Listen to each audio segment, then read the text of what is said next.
Good afternoon, folks. How are we doing today? I hope we are well. Um, because the schedule's been so bananas recently, let's do a little bit of an intro on this one. Hi, my name's CC Bradshaw. I'm a tabletop RPG writer and writer of other things, and this is one of my two generally regularly scheduled streams I do during the day, which is Geeky Lunch Chat, where I, as the name suggests, talk about things that are happening in the geek world, current events, stuff that I've been interested in of note, and we do a similar one on Wednesday with which is Geeky Lunch Chat with games, where I generally play a game while chatting to you all.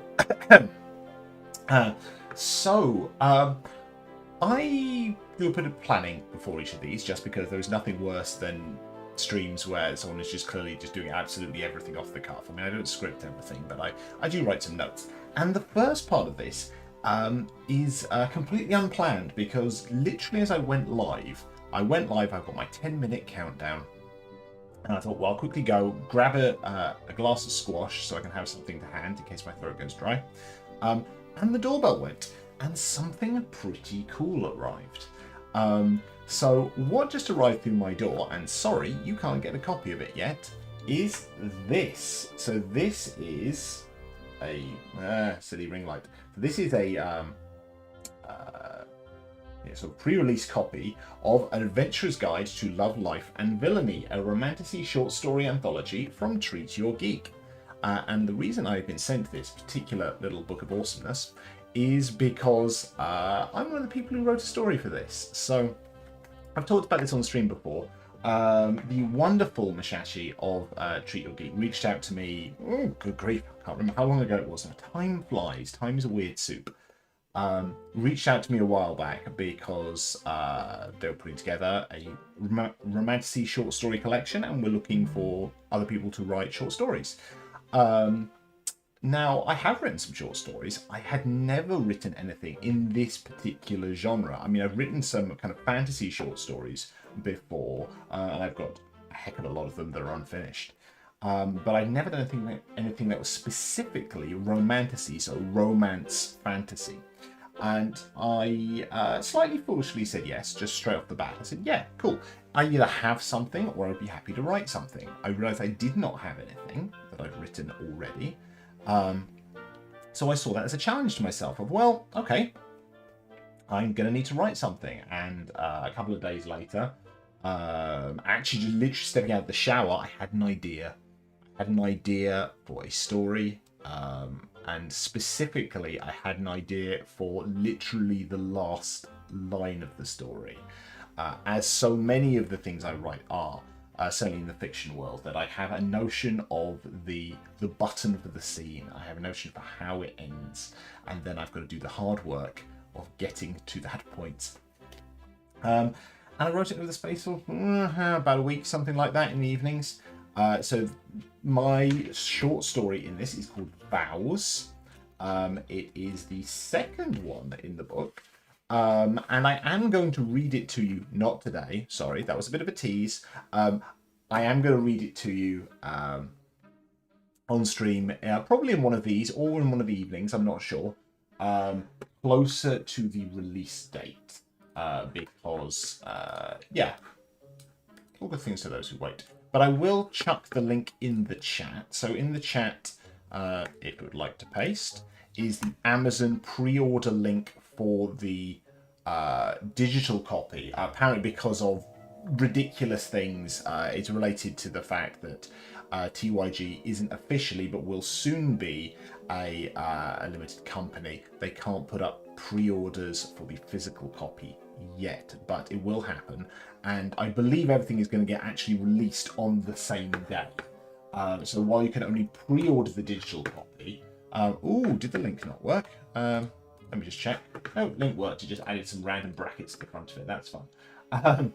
While you can only pre-order the digital copy right now, I believe you'll be able to order the physical copies as well when it comes out at the end of April, specifically 30th of April. But yeah, this is cool. This is cool. It is always lovely to get physical copies of things you have been involved in. This is rather awesome. like this. Wonderful start to a stream. Like that. What else to talk about? Any other housekeeping stuff before we get into the important stuff? Well, Crit Awards open tomorrow. So for those who don't know where, the Crit Awards are a wonderful tabletop RPG awards program, system, something, words, make words good, Dave, that recognizes, awesomeness in the industry and wider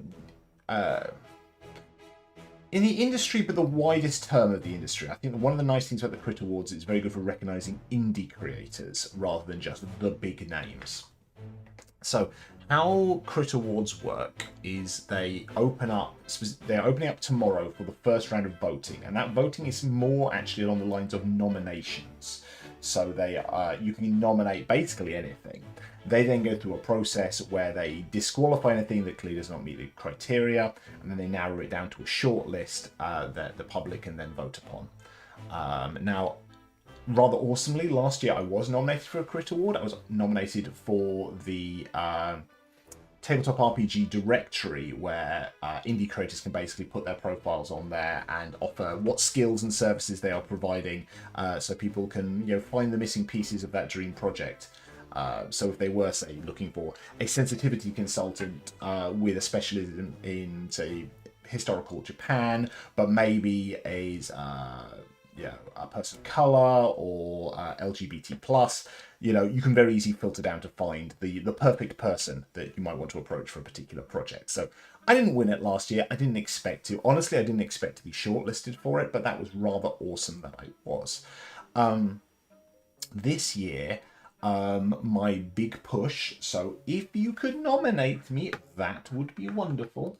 My big push is related to Short Thoughts. Now, if you don't know Short Thoughts is my bite-sized interview show. So each episode is 13 to 15 minutes long, apart from the one duo episode that I've done so far, which is an extended episode, where I interview people from the tabletop RPG and wider gaming industry with a particular focus on highlighting kind of a diverse range of creators. I make a point of making sure that the vast majority of my guests are essentially not this, is the simplest way I put this. So highlighting non-male creators, whether that's female or non-binary or anywhere in the kind of gender spectrum other than essentially cis white males.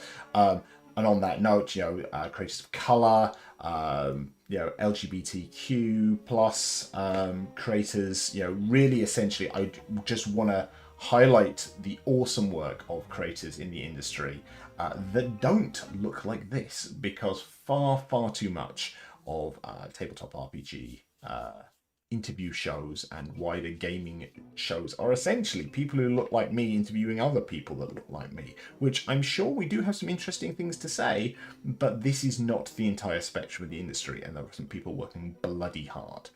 So nominations opened up tomorrow. It would be incredible if you could nominate Short Thoughts and my YouTube channel in general for awards. Specifically, there are 3 awards which I think I would be eligible for on this note. Firstly is Award 12, which is Best Upcoming YouTube Channel 2 years or less, because Short Thoughts is hosted on my YouTube channel. Award 28, which is Best Upcoming Podcast 2 years or less. Short Thoughts is available on YouTube. It is also available in podcast format. And I'm going to say it because there's no other time to blow one's own trumpet.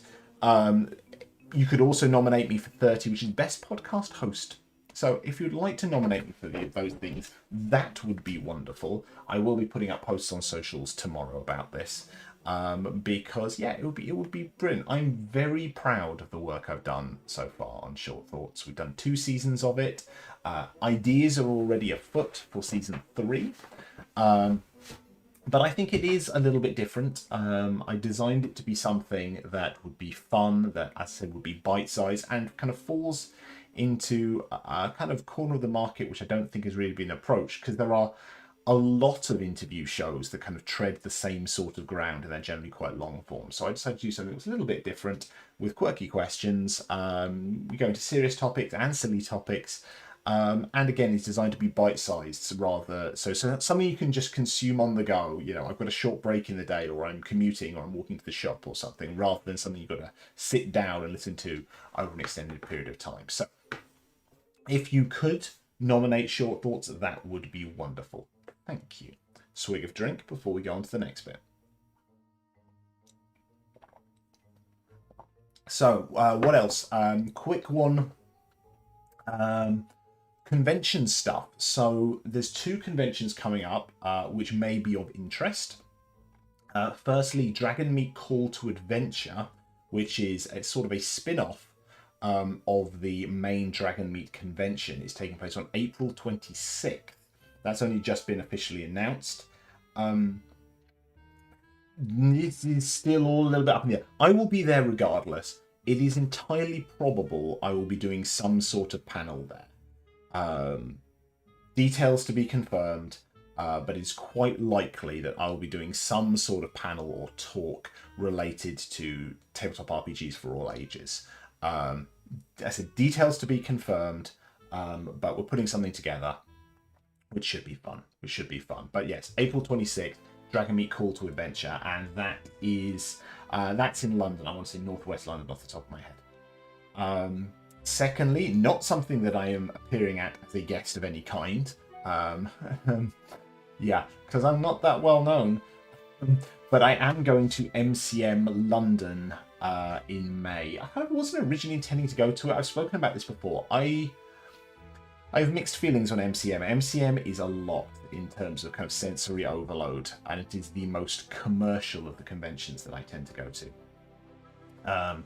But I will be going. The thing that kind of tipped my hand on this one was the fact that beyond it being very good for grief, I can't believe I'm going to say this, but beyond being very good for networking, and it is, especially given the fact that I do an interview show, it is a wonderful opportunity to speak to both indie creators and bigger names who may be there to see if they'd be interested in being interviewed.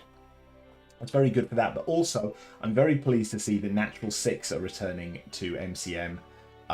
Natural Six, if you don't watch or listen to Natural Six, is a wonderful upcoming D&D show. I say upcoming, that suggests they're not out yet, but no, they are relatively new. They've been going for a little under a year now, UK based, and they are absolutely wonderful. I'm very much enjoying everything they do. I had the pleasure of seeing them live at the last summer MCM. Was it summer? Was it summer? Autumn? Yeah, the second one in the year, last year. And I'm really pleased they're coming back again. And yeah, I would love to see their live show. Hopefully get some autographs for my player's handbook. And that'll be a lot of fun. So yeah, if you are going to MCM London in May, which is May 23rd to 25th, hopefully I will see you there. That would be awesome. Right, that's kind of housekeeping stuff. So what stuff did I kind of want to talk about today from a geeky, say current affairs? That makes it sound incredibly serious. What was I planning to talk about? Well, I want to talk a little. I want to talk a little bit about some 2 TV shows specifically. One of which I've talked a little bit about before, and the other one is a rewatch. So I've been watching in the evenings. I've been watching Daredevil: Born Again, which is the currently showing Disney Plus Daredevil show, which is a sequel to the Netflix show that ran for 3 seasons. Quite a few years ago now. I think the first season was about, good grief, about 10 years ago or something like that now, which is terrifying. Terrifying, genuinely it is. Time flows way too quickly. No spoilers on this, by the way. I am not up to date, and also because it's a show that's currently out, I'm not going to spoil anything related to it.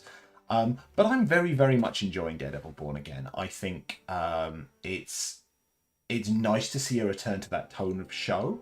It's nice that Disney are continuing with their MCU content to explore both the more popcorny PG-13 era kind of stuff, whereas this is very clearly, in the American terms, R-rated. In UK terms, I mean, there's definitely, it's top of 15 rated into maybe 18 rated, some of this. It's violent, it's got bad language. They might get away with not making it an 18 here, but no, I think it's pretty brutal. But I'm really enjoying it. I think it's very well done. I think, what was the show? Daredevil Born Again. So it's the sequel to the Netflix series that is now showing on Disney Plus right now. I am not up to date. I think there's 6 episodes out right now. I have watched 4, and I think there's going to be 8 in total. But I think it's great. I think it's nice to pick up these characters again. I really enjoy the fact we are spending a lot of time both with Matt Murdock and with Wilson Fisk. I think seeing both sides of this is really interesting, and rather than just... And honestly, the Netflix one, clearly Fisk was the antagonist, was the villain. But he wasn't one note, and I think it's nice that we're spending kind of almost equal amounts of time with both these characters. And let's talk about one of the elephants in the room. I'm not doing a spoilery thing on this, because if you've not seen it yet, there is a big old spoiler I can make about the first episode. I'm not going to drop it. But I saw a meme which was it's from the first Jurassic Park, which, you know, there's a bit in the first Jurassic Park where Jeff Goldblum's character, Ian Malcolm, looks on the camera and talks to Richard Attenborough and says, so you do plan to have dinosaurs in your dinosaur park, right? And I've seen that meme done about, you are planning to have Daredevil in your Daredevil show, are you? And they're absolutely right in that sense, that Matt wearing the suit, certainly in the episodes I've watched so far, you know, beyond some of it, it's not really happened much. It's more about Matt Murdock as a person and what's going on in his life and the legal stuff. And essentially, it's that I've heard it referred to as that Zulu thing. It's the prelude to war. It's the everyone knows it's gonna happen.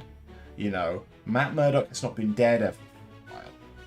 It's going to happen. Of course it's going to happen. But it's the thing that drives him to do it, which is where we're at in the show, where I'm at right now. And I'm really, really enjoying it. It's pushing his character to the brink that he decides to put the cowl back on. And that's great.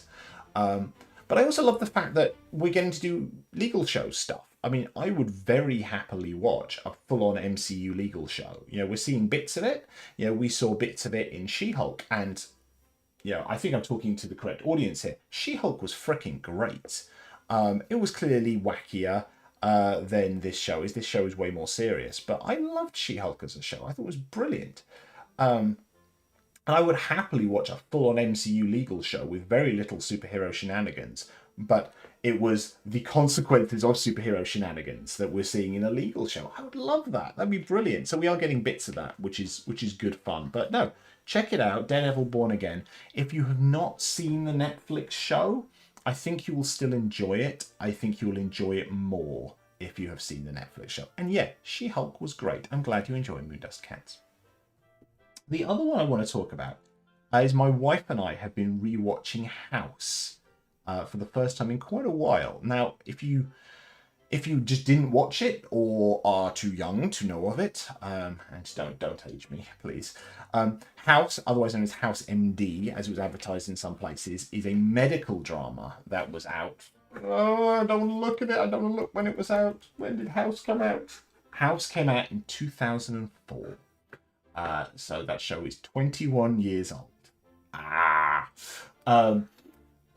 It's a medical show starring Hugh Laurie and others, ensemble cast. But as a very cantankerous doctor, and it essentially is, and it doesn't really try and hide it.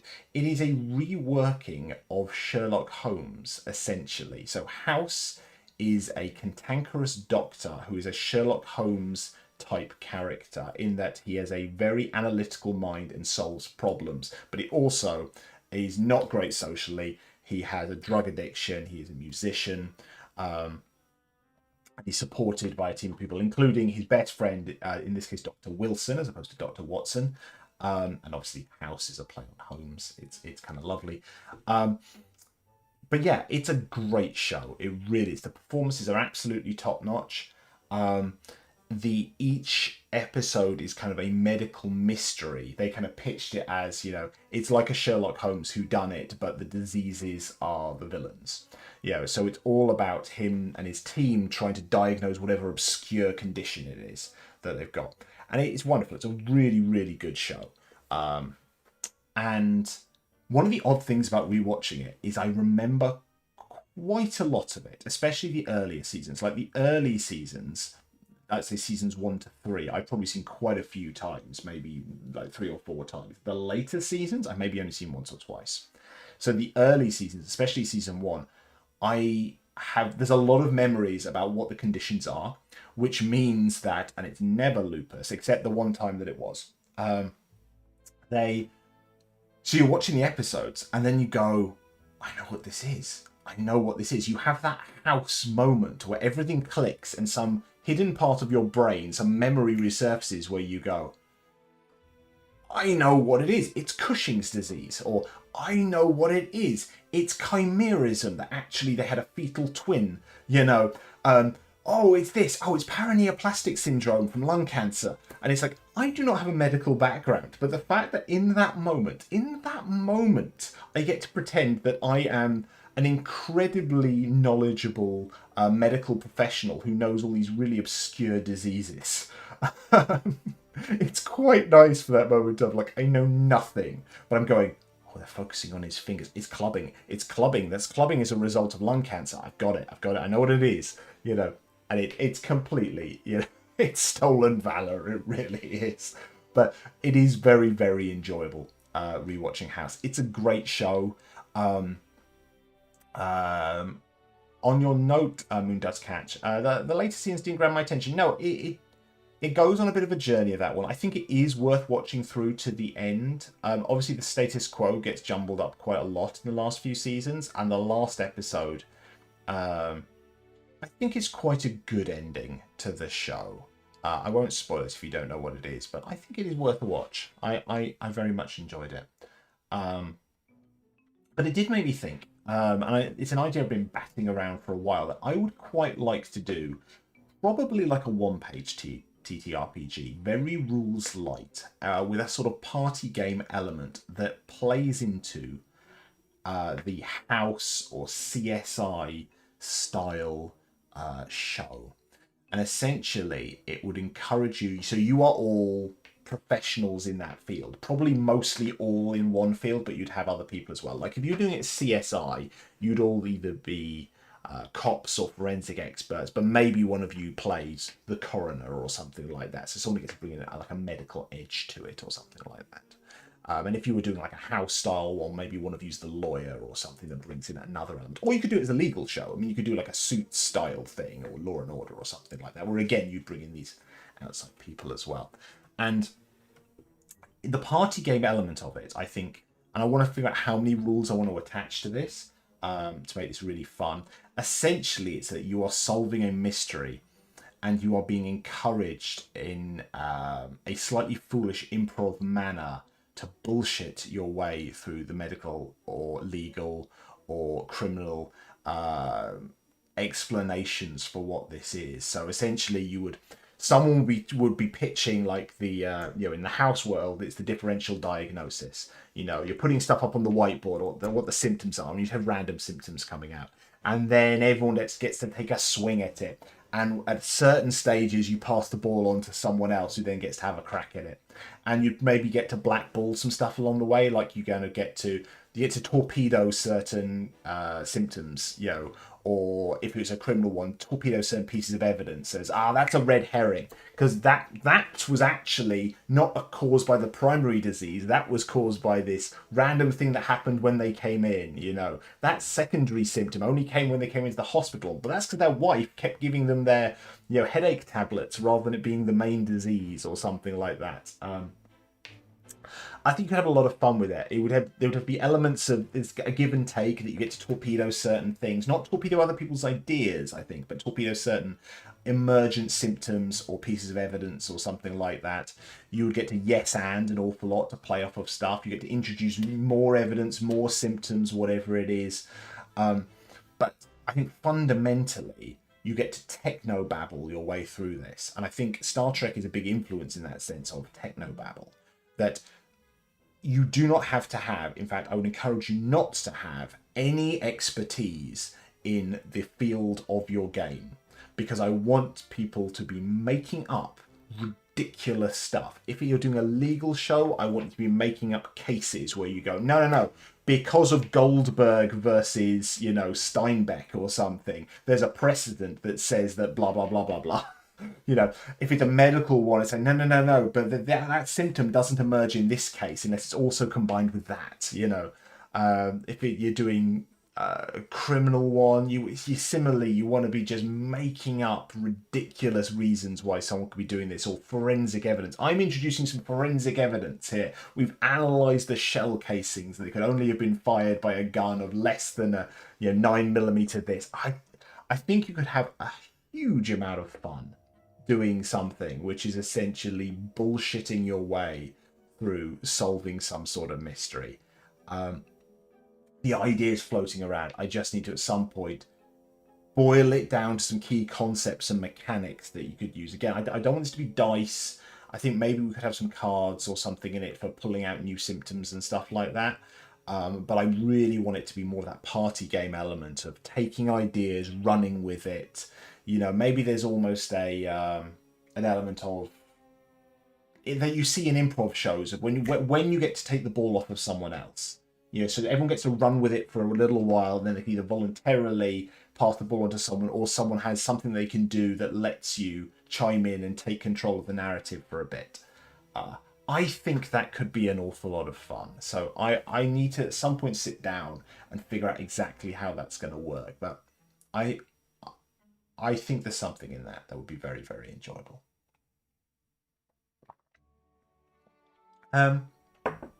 And the last one, on a tabletop RPG note, there is an idea I've been batting this around in my head for a little while.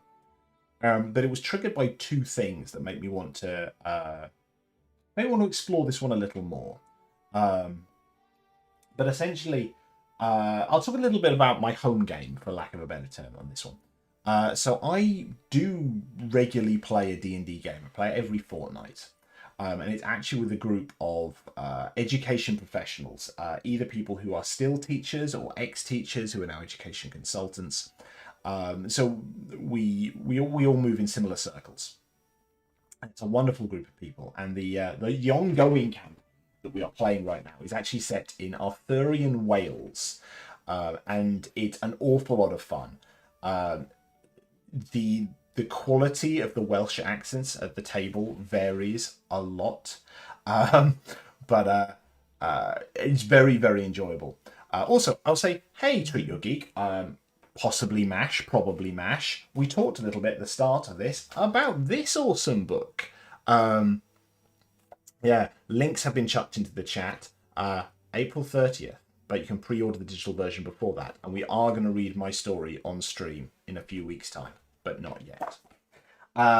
Anywho, right. So my home game of D&D, like I said, Arthurian Wales. So very low fantasy, very, very foolish Welsh accents, an awful lot of fun, dipping into bits of Arthurian legend and stuff like that. And my character, Sir Roderick Flint, I'm having a huge amount of time playing him. He is a kind of a traditional knight, and his flaw, essentially, is that he believes that he is destined for greatness. You know, the whole of this campaign, essentially, we're gathering the treasures of Prydain. You know, we're going to try and save Wales. But Sir Rodri very much believes that it is his destiny, it is pivotal, that he is going to save the day. So he is low wisdom. He's not stupid, but he's low wisdom, and he will foolhardily run into things. You know, he has had quite a number of horrendous run-ins during this. And in the latest session, he was actually in a pretty good place. He just managed to get the armor of Sir Gawain. So actually, you know, from a stats perspective, I was really looking forward to finding out what this armor could do. But then we realized that there was a the seat of Idris nearby was essentially a place where you could sit on this stone chair and potentially ask a question of the gods. And when someone sat down the chair, they were asked if they were worthy. So Rodri jumped in there. So Rodri absolutely believes he's worthy. And so Rodri had to. He was given a couple of options, but he chose to try and essentially arm wrestle a god. And understandably, he lost. And the result of this is that I was turned into a cat. Well, so Roger was. I wasn't turned into a cat, but which was an awful lot of fun. And then, and sorry if any of my fellow players are watching this, you get a little bit of a tease on this one. But my GM reached out to me afterwards and said, "Look, your character's been kind of semi-permanently turned into a cat here. What do you want to do? You know, do you want to carry on like that, or should we find a way to get turned back?" And my answer was, I think we could have a lot of fun with this. With this character with such ambition, with such drive that he was convinced that he was going to be the saviour of the entirety of Wales. This is the perfect thing to happen to him, that actually he has fallen from his high horse so spectacularly. And I think for a little while at least, I'm going to be playing a cat. With still some magical powers, but will not be communicating in English or Welsh in this case. And I think it's going to be an awful lot of fun. I'm really looking forward to the chaos that this is going to come from this. I really am. And it made me think of an idea I've had a while back. Because a notion that gets thrown around every so often in games is the notion of DMPCs. By that I mean that you are playing a role-playing game. It could be D&D, it could be something else, but the DM has a character in the party. Now, maybe it's temporarily because there's someone who's going with them on the first adventure, or maybe they are a permanent member of the party. And there are huge pros and cons to having a DMPC in a game, because essentially they have perfect knowledge for stuff. It can be incredibly useful in first games. You know, if you're playing with people, especially with kids who have never played a role-playing game before, having a character who can guide them is incredibly useful. But what you don't want to do with a DMPC is be in that situation where essentially there is a godlike character there who can do no wrong. It boils down to the fact that if you have a DMPC, they should be there to help the party. It shouldn't be a chance for the DM to stroke their own ego and essentially have it both ways. That, oh, I'm running the game and I get to be a player in the game, and that means I get to win at everything. Oh, I put up a monster and my guy has rolled a natural 20 and killed them. You know, it shouldn't be about that, you know. So DMPCs is a slightly controversial topic. They can be done very well, they can be done very badly. And it made me think about what would it be like to build a tabletop RPG that fundamentally builds in a DMPC into it, essentially as being the vehicle for the DM. Let me unwrap that a little bit. So you have games where you have a clear storyteller. You have RPGs where there is a storyteller built in. Now, whether that's a GM, a DM, whatever you want to call them, who is essentially narrating elements of that and then puts on various hats and plays various voices to play other characters. There are also GM-less tabletop RPGs where it is a collaborative storytelling experience. For example, the thing I just spoke about just now, about having, you know, your house, your CSI, your suit style thing, where actually you're passing the narrative control between the players, but there is no one person in charge who is masterminding the narrative. And those are kind of the two camps. So I was wondering, what would it be like to do kind of a GM-less game, but actually there is in the form of a DMPC. And what I mean by this is something like, what if you did something like the Famous Five? Something built around the similar sort of structure to the Famous Five. Now, for those who don't know the Famous Five, it seems unlikely, but let's just say it's a wider audience. Famous Five, series of books written by Enid Blyton. Oh, good grief, I don't know how long ago. I want to say like 60s, 70s. The Famous Five, oh, good grief, when were they written? Oh no, I'm so wrong. The first book was written in 1942. Of course it was. I know. I absolutely knew it was like the 40s. I don't know why I said 60s or 70s. That's ridiculous. No. Um, Written in the 1940s, have been adapted several times for TV, but essentially the famous five are four kids, school-age kids, and their dog Timmy, and they go off on various adventures. There have been a great number of wonderful satires of the famous five. Good grief, I can't remember what it is. It's not Comedy Store. Can't think what it's called. Who did pastiche of them. There is also a wonderful tabletop RPG that I have not played, but I know is reviewed. I've had a few people review it, and the name is escaping right now. Oh, good grief! What is the name of the show? This is really annoying. This is what I get for going off on a slight tangent that I wasn't expecting to go on.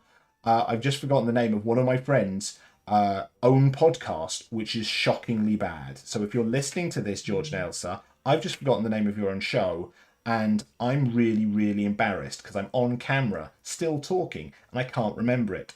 Come on, phone. Give me the name of it. Give me the name of it. Till Dice Do Us Part. Thank you. Good grief. Brain fog. Till Dice Do Us Part. Wonderful show. I just forgot the name of it for a second because I'm an idiot. I should probably stick in a link just to apologise for them. Till Dice Do Us Part. But they reviewed it. There is a show called, there is a tabletop RPG rather. I think it's called Lashings of Ginger Beer, which is, it's designed to embrace the stupidity of the famous five books and certainly the tone of it. But coming back to the tangent, why did I talk about the famous five? Well, because as I said, the famous five were four humans, so four kids, and a dog. Now, if you've got that sort of setup, some people's brain, and certainly my brain, goes to the notion of, well, the dog is like an animal companion. You know, if you're thinking in a D&D sense, the dog becomes someone's familiar, that they can maybe control to a degree, but there's a little bit of DM control on exactly what they do, yeah?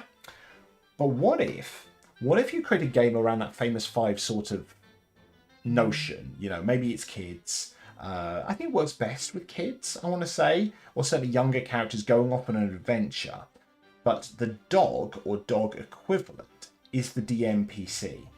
That means you get to do the lassie thing, where they wander off. The dog can be pointing them in the direction of stuff, or, you know, essentially that is the DM's power within the game, is controlling the dog or dog type character, whether they're a wolf or a bear or whatever they are, you know, the person they're escorting or something like that. Maybe that is the vehicle by which they describe the surroundings. You know, Timmy the dog goes off and runs ahead and comes back with a stick, and then everyone goes forward and walks into the forest, you know.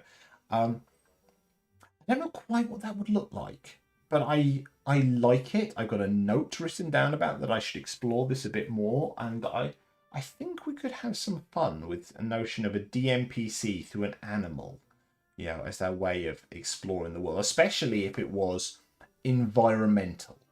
I think if you're going to take away the traditional storyteller's role as playing all the other NPCs, I don't think you want other NPCs. I think you want to have a group of kids or a group of characters who are traveling somewhere, whether it's a long distance or a short distance, or they're just, you know, going into the woods and coming back out when they get scared. It's, you know, we're going on a bear hunt, essentially, you know, but it's kind of NPC-less, and it's about the environment and the getting through the swamp and climbing down the cliff, and, oh no, we found an old rowboat, you know, how do we get across the water?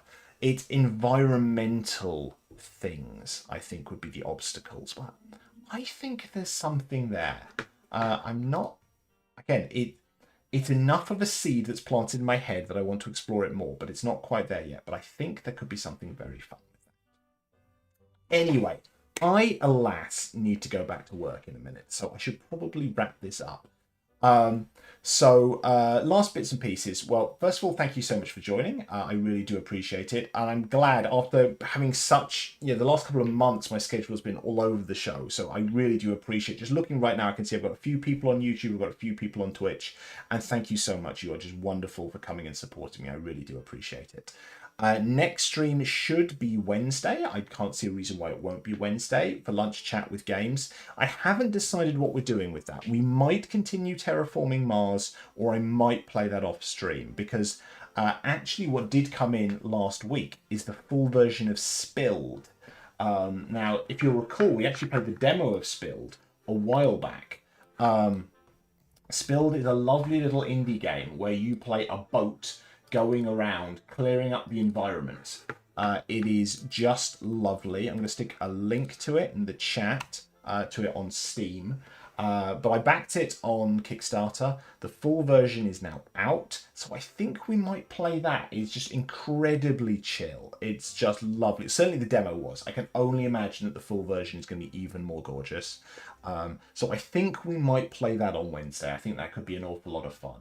So tune in for that. As I said, Crit Award nominations open tomorrow. I will definitely be posting about this tomorrow.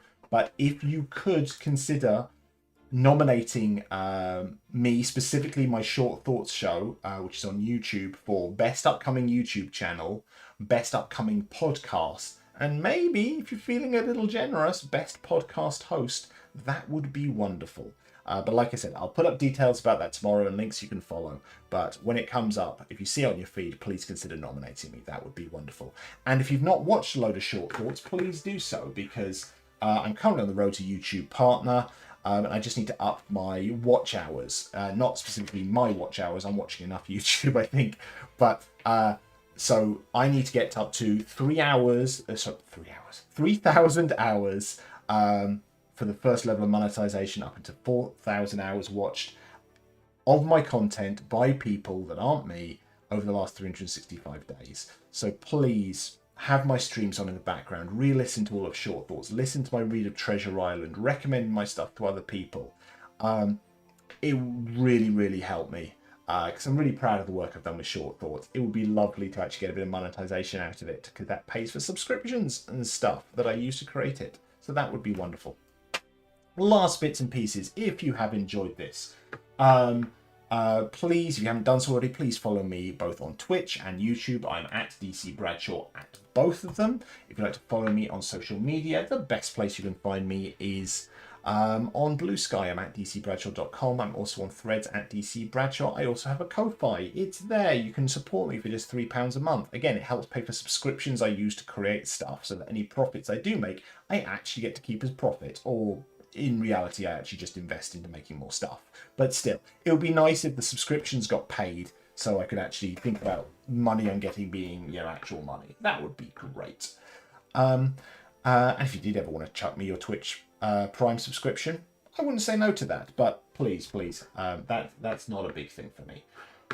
Right, let's look at some raiding. Let's see who is about. We have Eminog, who we raided last week. We also have Puzzling Old Man, who we might go across to. How's Puzzling Old Man doing? I think let's nip across to Puzzling Old Man. Puzzling Old Man, as it sounds like, is a guy who does really complicated puzzles on stream with elements of audience participation. So I think we're going to hop over to there as a place to go. If you're watching this in YouTube land, you're just going to get my end screen instead of hopping anywhere. Thank